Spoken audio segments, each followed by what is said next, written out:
The views and opinions expressed on this program are not necessarily those of this station, JVC Broadcasting Management, or its sponsors. And now, it's time for Radio Jobline with your host, Scott Possessor, right here on 103.9 LI News Radio.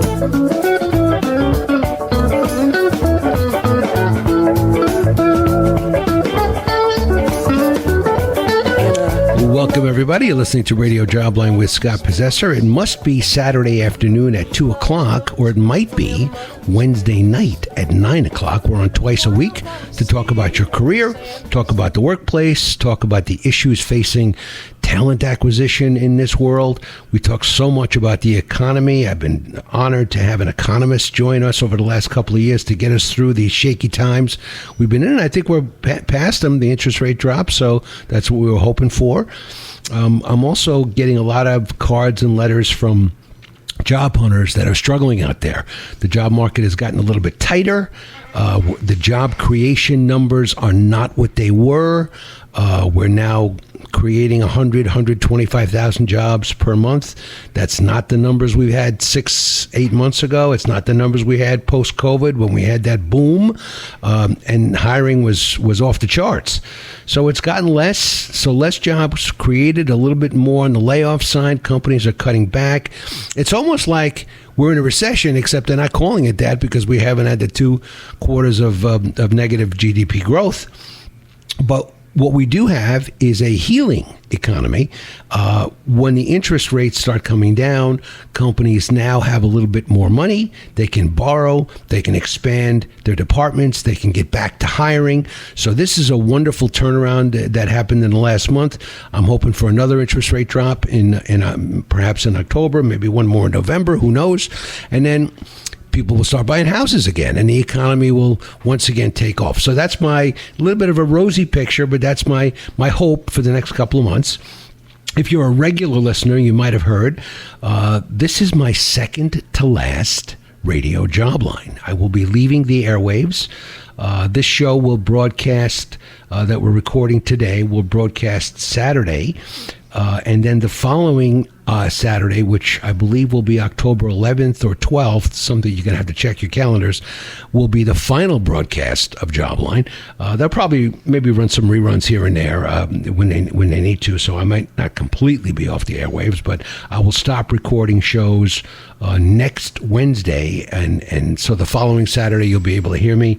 I post all my shows on LinkedIn after they're broadcast here at the station, so you'll be able to pick up the final show. On my final show, I'm going to have the guy that helped me get started way back in the 1930s or so. No, not that far back, but where Jobline came from.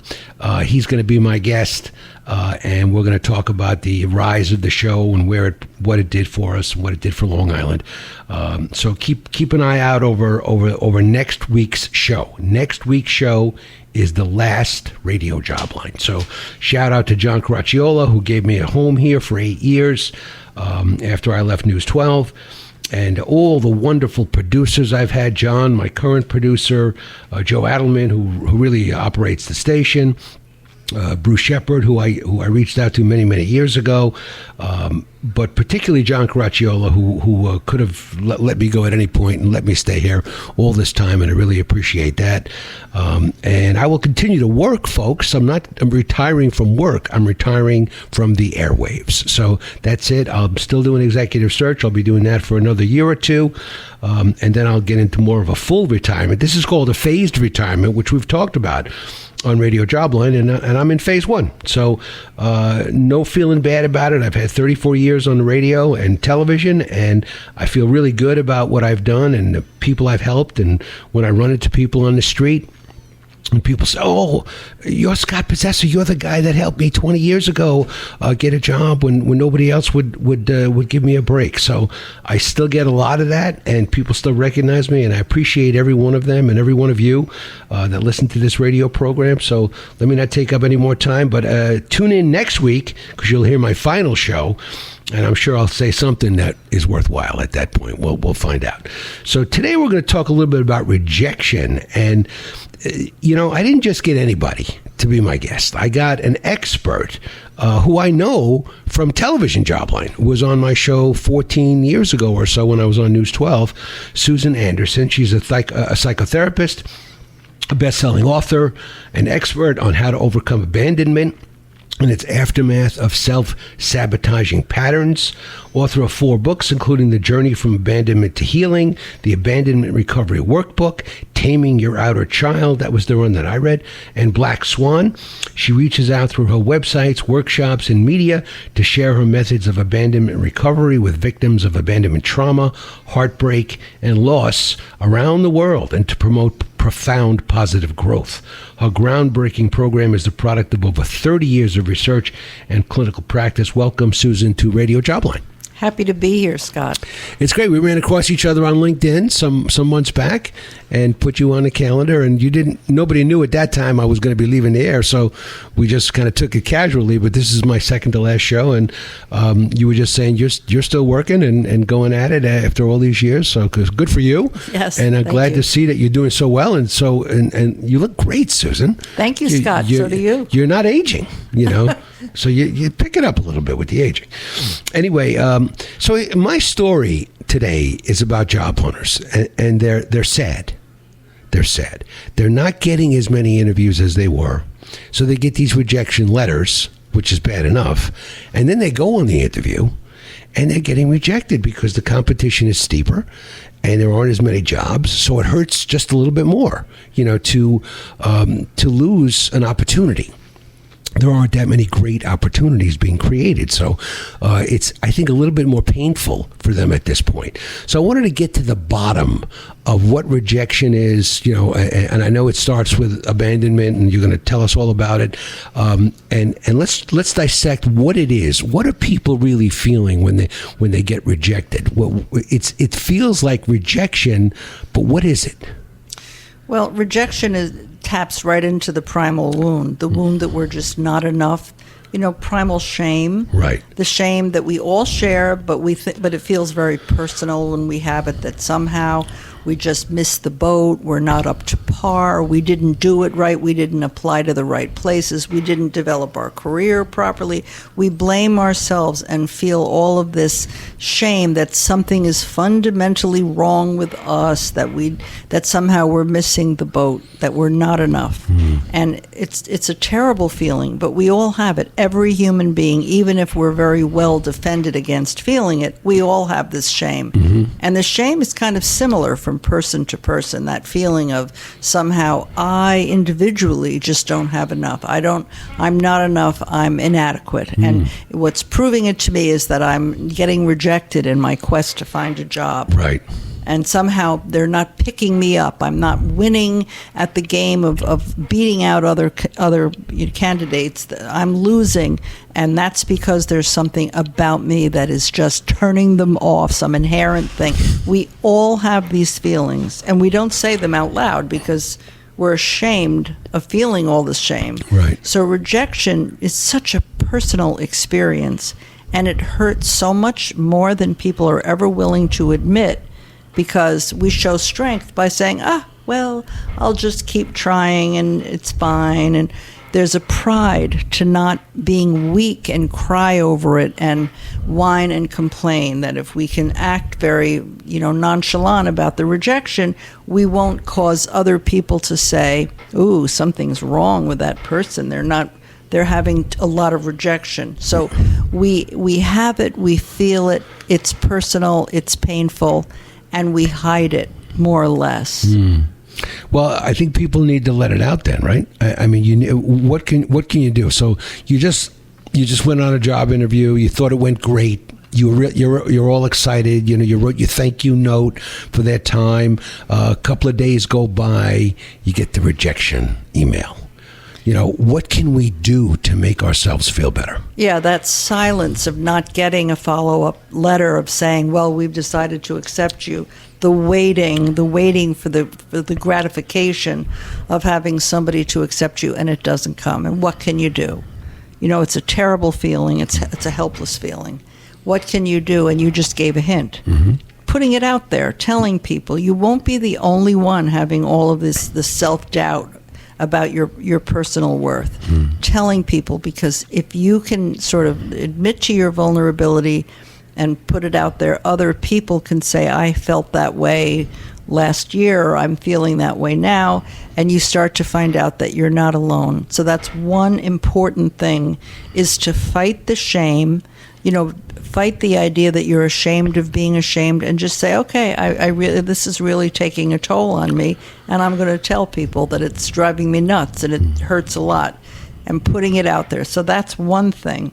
So a little personal support system. Yes, creating that and breaking that shame barrier. And it really does feel good, because then it's no longer being held inside where it's really hurting you. It's kind of part of normal conversation. And you might be surprised how receptive people are.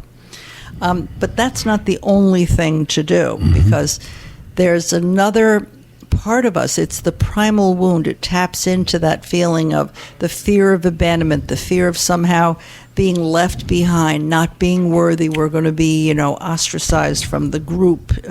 If you think of, cavemen moving in troops, that we'll somehow be left in the woods while they move on. Well, this is literal, because when a company has layoffs, basically they're abandoning you.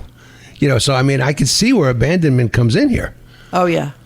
And there is an element of being left behind, of not being included, of not getting on the life raft, not being invited onto Noah's Ark. Right. And all the other people are going off in pairs to continue their life, and there you are left behind. So you're absolutely right. There is a piece of that really taps into that primal abandonment wound, which again is universal. There's not a human being on the planet who can escape having primal abandonment fear. Yeah, I can give you from my own personal life, the few times I've lost my job. It hasn't happened a lot, but the few times that I did lose my job, usually because the company wasn't doing well, but for whatever reason, when I lost my job, it was very upsetting. I don't remember feeling hurt so much, unless maybe a relationship that didn't work out, or the person I was pursuing didn't want me, or something like that. That also happens to everybody in life. You don't always get the girl and the guy, so that can be very, very upsetting. But something about losing a job, it just feels miserable. Well, a job, especially for a man, there certainly are gender issues here, depending on what age group we sort of fit into. A man earns money and supports other people. So, but as a woman, I can say that I have exactly the same vulnerability, that when you lose the ability to earn money and to be independent, you're losing a tremendous amount of your power. Because you don't have it punishes you without enough money and resources. All right, so you hear this expression, this person has abandonment issues. I happen to know someone like that. That actually, even when you leave her to get on a train, she's like, I don't want you to go. Right? So something is not right with her, and she's always, much earlier in her life, always was with the wrong guy. And I wondered if there's probably some connection, to that. But we're not here to really talk about relationships, but I think it all comes down to what happened earlier in life, right? You either started out, with all the support and love and no abandonment at all, or maybe you hit it later in life, but abandonment is a big issue. Well, everybody has a little abandonment fear, because everybody was born, so at one point they were all tucked into somebody's womb, where everything was homeostatic and perfect, and then they were born and thrust out onto a cold, hospital room or whatever. And then we felt that horrible disconnection, but we didn't have words, of course. This is wordless. They're sensations, but they're recorded in the amygdala, which is a very primitive part of the brain. The limbic system, the emotional brain. They're indelibly recorded, these sensations of being thrust out, and then we're picked up and swaddled and fed, and we feel better. But then once again, we're laid down on a bassinet, which is cold. So we experience this sequence of being connected and then disconnected. And it's only natural as we develop. It's conditioning. We're conditioned to fear the disconnection and to feel delicious with a connection. So you have that even if you have an idyllic childhood with wonderful parents where you're never rejected or hurt or, yelled at or abused in any way. You can have that. But so many people grew up in families that were large, and they got lost among the other siblings, or one of the parents was ill or was an alcoholic or left the family. There are so many things that can happen to families that create a real fear, that make that feeling that we all have, a fear of losing, that triggers that in childhood. And then that becomes a trauma because it, again, is recorded in the amygdala, and it becomes part of the sensation that will revisit us at other times. So give me an example of how that's manifested then as you become, say, a teenager. That's the first thing I can think of where it might really have some, impact. Well, especially teenagers start to form crushes. It's the romantic feelings. That's when you're most vulnerable because it's your sense of self and other.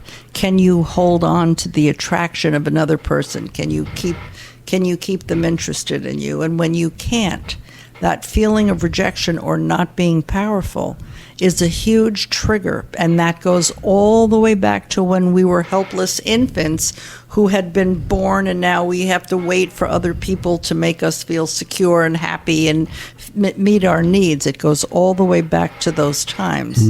So when we're at the age of developing crushes, we're adolescents, we start to get very vulnerable and can be very easily triggered with any kind of rejection or even a hint of rejection. And then let me just sidebar. So once this happens and you do get rejected, say as a teenager, then do you still act the same way when you meet the next potential person, or are you acting a little differently now? Well, it has an impact on your choices. So even the most insignificant breakups that you went through, or little, puppy love heartbreaks that didn't work, disappointments in early, in adolescence, even those have an impact because they hit us in such a deep place. They're trivialized, by society. It's puppy love, it's not important. But those moments are felt very keenly, and they affect our choice in the next person.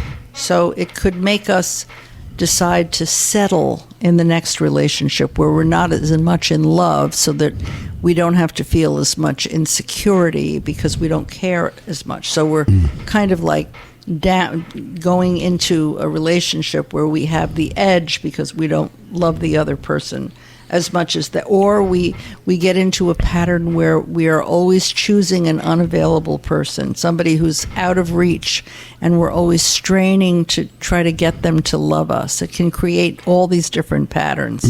And which patterns we develop is based on so many variables.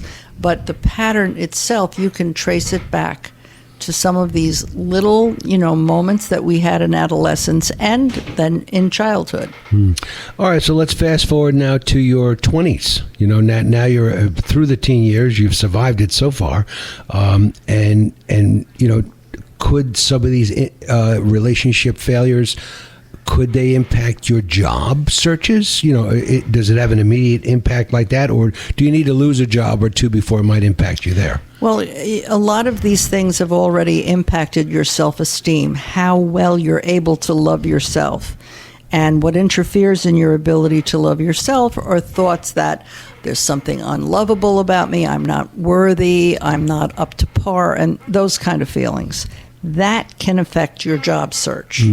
Because if you have low self-esteem, which is a direct result of having these abandonment issues, then you are projecting a sense of not being very worthwhile. And it makes it very hard for you to perform your gifts in front of an authority figure who's interviewing you for a job, or it makes you overly performative and actually overdo it, and you're not a good fit. You're not making yourself comfortable within the setting. So these abandonment issues affect us in so many ways, but one big way is in the level of self-esteem. Very interesting. Okay, I want you to take just a minute. Tell people about your firm, what you do, and your website. Well, that you don't think your way out of these issues. You don't think your way into a higher self-esteem or to sort of heal your abandonment wounds. You do your way out of abandonment. And it involves actually giving yourself love, which is maybe for the first time in your life you get triggered by something that makes you really understand you need more self-love. And so you have to learn to give yourself love.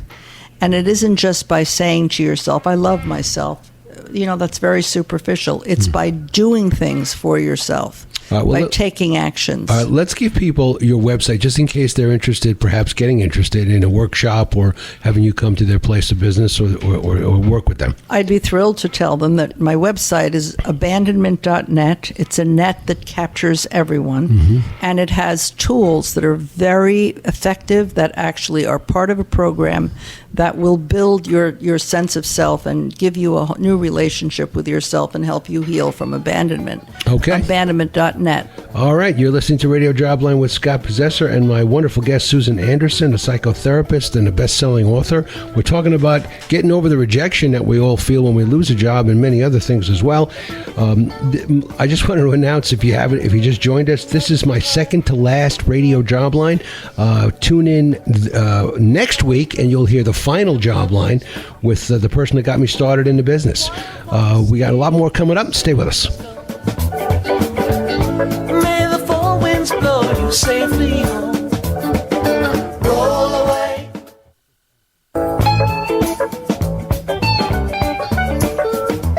And now, welcome back to Radio Jobline with your host, Scott Possessor, right here on LI News Radio.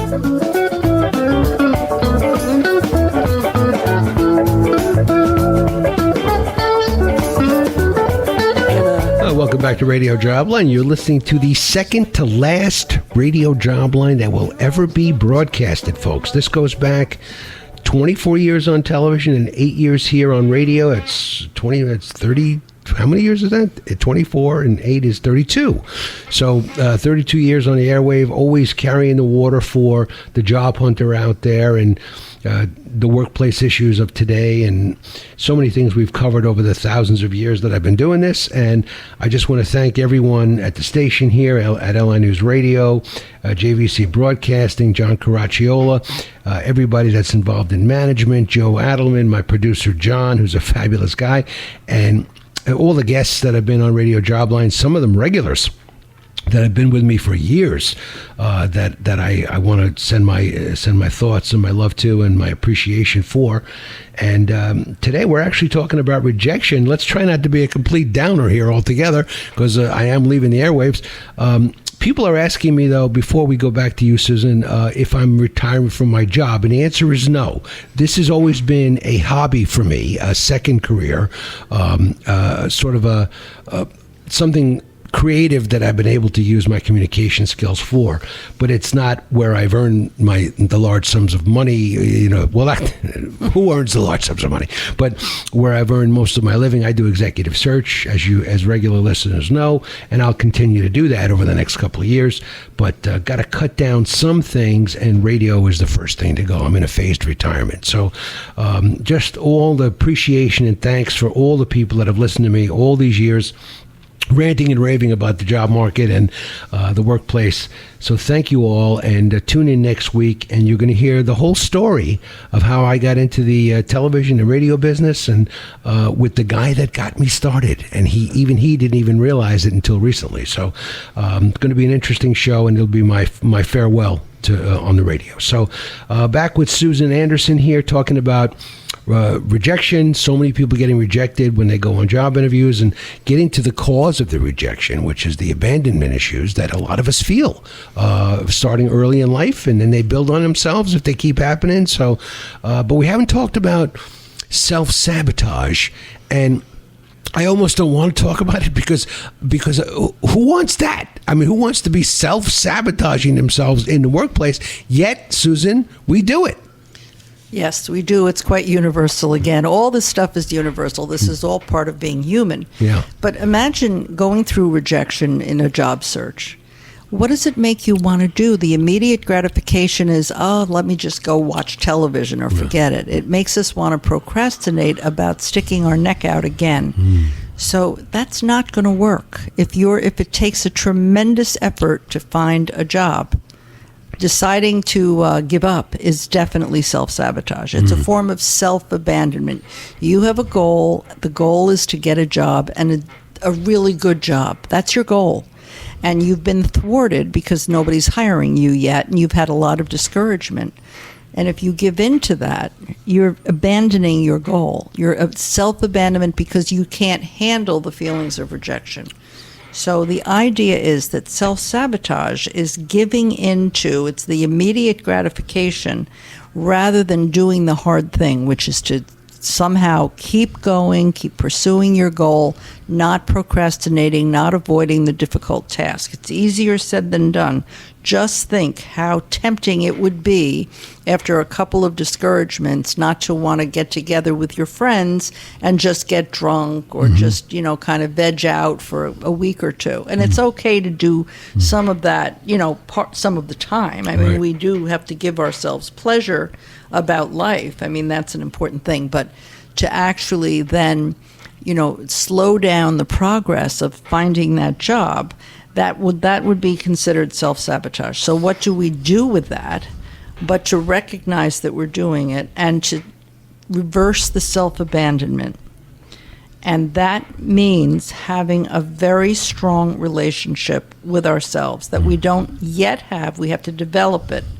And it sounds easy. Oh, well, just love yourself more. But it's one of those easier said than done platitudes. In order to keep going and keep taking constructive actions and being proactive in finding a job when the market is so difficult, in order to keep at it, you really do have to love yourself a lot to not just procrastinate. There's one thing to be self-indulgent. Sometimes we love ourselves, but only enough to be self-indulgent. So let's say I'm on a diet, and I love myself enough to have, chocolate cake and ice cream, but not enough to forego the chocolate cake and ice cream to stick to the diet to lose the weight. That would be postponing gratification, which is really more self-loving because it gives us what we really want instead of the immediate gratification. So when you relate this to the frustration in the job market today of finding a job and having to cope with all of that rejection, and it hurts, and it brings up all that shame, when you think of what that takes, it takes real strength, which involves real tools to be able to put ourselves back in front of ourselves and take care of those needs. And it means having a new relationship with ourselves and not letting that self-sabotaging part, which I call the outer child, take over and cause us to delay. I've always had a little bit of a wedge for this, because I saw it coming. When I was young, being rejected and so on, and I said, that's no way to grow up. With being so vulnerable to a rejection, and I toughened myself up, and now, in the last second half of my life, I would say, I was very confident. And even if I went on an interview and didn't get a job, I would say, well, it couldn't have been me. That maybe it was the salary, maybe it was this. But I always felt like I'm good and I bring a tremendous value, to whatever company I'm joining. So if I am rejected on a job interview, it doesn't hurt. I don't remember feeling really bad about it. Maybe once or twice when it was a special, job that was really involved with something that I loved, that could have hurt a little bit. But I'm not one of these people that's deeply affected by it. So, is confidence an answer? Is believing in yourself and knowing that you bring value to every potential work situation? Is that help? Definitely. And from the way you're describing your situation, I would conclude that you have a pretty good relationship with yourself. Not that it's perfect. Of course, I'm sure it could use a lot of improvement. You know, you could use tools to make it even better. But that you have the essential components of a decent relationship with yourself, so that when rejection happens or discouragement or disappointment, you get back up on the horse and keep going, because that confidence, that belief in yourself is there. And, you know, that's very fortunate. It's a wonderful thing. But if you didn't have it, if you were someone who felt like you received a punch in the gut that took the air out of you, it actually was just like a sucker punch that you didn't see it coming, and you're just so disappointed, and you can't even breathe properly. That doesn't mean you're weak. It doesn't mean just because you don't have the confidence that you don't have what it takes to be a good employee and to succeed in life. It means that you have a vulnerability that's probably something that had nothing to do with your inherent strength, but had to do with things that happened to you in childhood that were beyond your control. I remember, let me throw in, when I lost my job at News 12, so I had been there for 24 years, and the company had a policy, a new policy that said you couldn't work there unless you were an employee. And I was never an employee of News 12 or Cablevision. I was a contractor. So they wanted to get rid of all the contractors and replace them with employees. So people that didn't lose their show, like Doug Geed, you know, he was an employee of News 12. He worked for News 12, but I was just a contractor. So I lost my job. They pulled me aside at the end of my 24th year, and they said, Scott, unfortunately, we're getting rid of all the contractors. And the first thing that came to my mind was how lucky I was to have been there for 24 years. I mean, I never had a bad thought about it. There was never a part of me that said, woe is me, or this is terrible, this is awful, or I would have thought about crying or being upset. You know, my wife was stunned that I had almost no reaction. I was like, honey, I was on the air for 24 years. Every store I walk into, every medical office I go to when I go to the dentist, my face was on the television for 24 years. How could you be upset about that? So that was my way, you know, of sort of reframing that I was losing my job. Yeah. And so the glass was half full. You felt gratitude. I mean, this is ideal. If you could prescribe that to someone else who had a different personality, different set of emotions, different background, different kinds of trauma, you could prescribe that. They wouldn't be able to do it. Well, why don't you look at it as an opportunity or gratitude for the fact that you did work for 24 years? They'd say, yeah, but still they let me go. Another extenuating situation would have been if the circumstances weren't the same, and if they had said to you, we're letting go of half of the contract people. And you're one of the ones we're letting go. We're keeping this one, this one, this one, this one, and this one. But you, Scott, you're out. You know, if that had been if it had felt like, oh, I'm not valued, they devalued my program and all that work that I've done, that would have led to other feelings. And a lot of things that people are experiencing with rejection, looking for a job and the frustrations, or getting fired, losing a job. These things are sometimes impersonal, like yours, and sometimes they feel very personal, and you've been rejected. I think the management there felt bad. You know, they certainly thought that Jobline was a good show. It wouldn't have been on the air for 24 years if they didn't think that. And I loved my boss, Pat Dolan, you know, and my producer, Mark Gross, and I had many producers there. They all always highly valued my show. Oh, we don't want to push Scott's show out, you know. You know. So I had a tremendous amount of cred, you know, at News 12. And even when I left, I stayed in communication with the producers and some of the great people that worked there. So I did turn it around. I didn't let it affect me in any kind of a negative way. I have lost jobs once or twice where it came as a surprise, but never, thankfully, a performance issue that I can remember, you know, or that I'm aware of. Always for some other reason, you know, the company wasn't doing well, or, you know, lots of people were being let go. So, you know, and you become one of them, you know. So, but I've always chosen to look at it like I bring tremendous value. I have a lot of experience. I have name recognition, and I have good communication skills, and I'm able to do any job. I've been studying jobs my whole career. So jobs for me, I always feel like when I go on a job interview, I have an advantage because I know everything about job interviewing, and coach people for, 100 years on how to succeed on a job interview. So when I go on a job interview, I feel like it's unfair.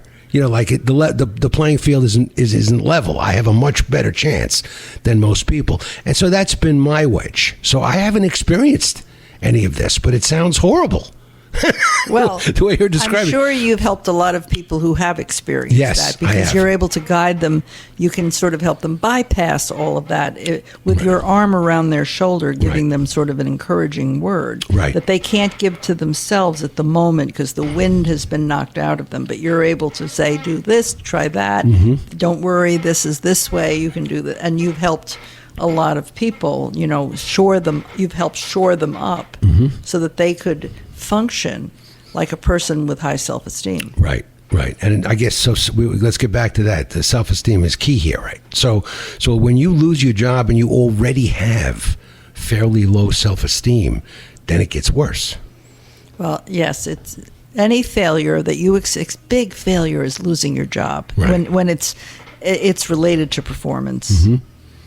I mean, even smaller things can just knock a person right down, such as you have a brilliant idea, you're part of a team at work, and you go to a meeting and everyone picks up on everyone else's ideas but yours. You're there saying, well, but how about your idea is best? You're good at thinking systems. Your idea is a winner idea, but nobody's picking up on it because they don't respect me, and I'm not enough.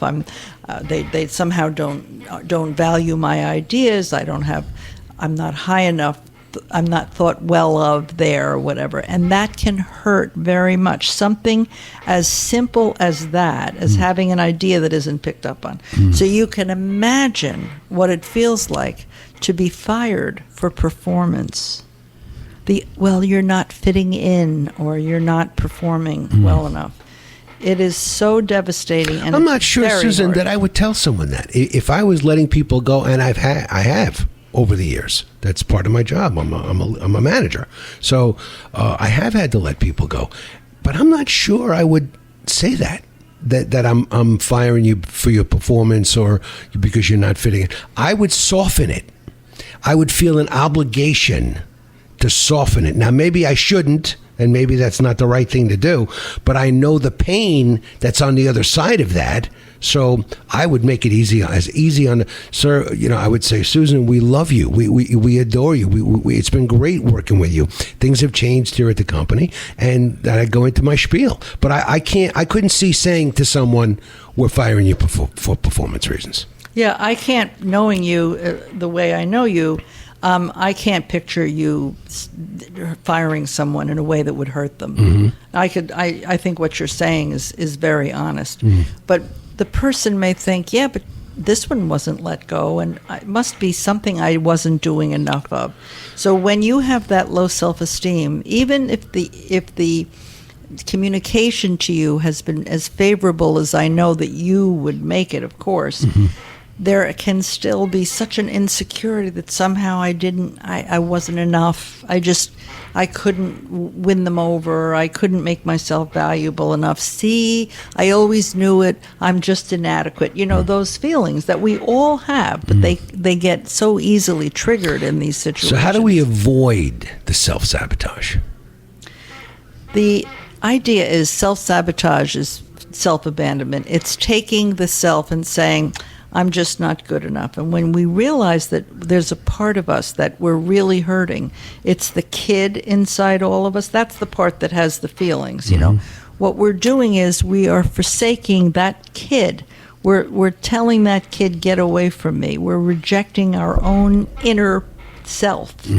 So when we realize how sacred a relationship with ourselves can be, then we can turn that around and we can say, I've been hurt. I feel hurt. It's the kid in me that feels hurt. I have work to do. It's my job. I'm the adult here. I have to take care of that kid in me. I have to take care of me. I'm hurting and it's my job. It's not my boss's job or the next boss. It's not being hired. I'm looking for an external form of validation, and I'm all bummed out because I'm not getting enough external validation. It isn't anyone else's responsibility to make me feel good. It's my own, and I have to learn how to do that. And that's where abandonment recovery comes in, because it's so easy to talk like this. You have to love yourself, but how do you do it? It involves tools. It involves doing. It's an active program. It's something you don't think your way through. You do your way through this. And so, that's when you start to apply real heavy-duty power tools to begin to take care of yourself and give yourself the kind of positive messages that I think you have been able to give to yourself. At least from the way you describe it, those are very positive, healthy, appropriate messages to give to yourself. And people with low self-esteem can learn to do that. It takes an effort, but they can learn to do that. Right. All right, now listen, we don't have that much time left, but once again, I want you to just tell people what you offer, the services that your company offers, and your website. The website is abandonment.net, and we have everything. Abandonment workshops that are life-changing. We have online workshops as well as in-person workshops where you meet together for 3 or 4 days or 6 days, depending on which workshop, and you really work things through and get to communicate a lot. We have audio books. Of course, we have 4 really good abandonment books that guide you through the program, the 5 stages of the program, and also videotapes, one for each one of the exercises that are doing exercises that give yourself love and that help you heal your abandonment wounds, increase your self-esteem. They're called Keru exercises. There are 5 of them. They're videotapes and, podcasts and, blogs. All right, so everything. Everything under the sun. All right, Susan, I want to thank you so much for being here. You are so talented and smart. I love having you on the show. And thank you, Scott. I'm glad you were here. I'm glad you were my second to last show, and that we got this together. Honored. And so we're running out of time. I just want to say to anyone that just tuned in, this is my second to last Radio Jobline. I have been on the air for 34 years with television and radio, 32 years actually. And it's coming to an end. You've got to kick back in life and pick your shots and put your energy where it needs to be. And right now, mine needs to be on my regular job, which is executive search over the next couple of years. And I have not been fired or anything like that. I haven't lost my job. I am retiring from radio. So that's all this is. Tune in next week. You'll hear my last show with my buddy Ron Rowell. Used to be a Newsday editor. A very successful man on his own, and we're going to talk about the origins of Jobline and this whole 34-year adventure. Thank you so much, John Caracciola, and everybody here at LI News Radio and JVC Broadcasting. We'll be back next week with my last show, folks. Tune in. Have a great week. Happy hunting. Wildflower seed in the sand and stone. May the 4 winds blow you safely home. Roll away. The views and opinions expressed on this program are not necessarily those of this station, JVC Broadcasting Management, or its sponsors.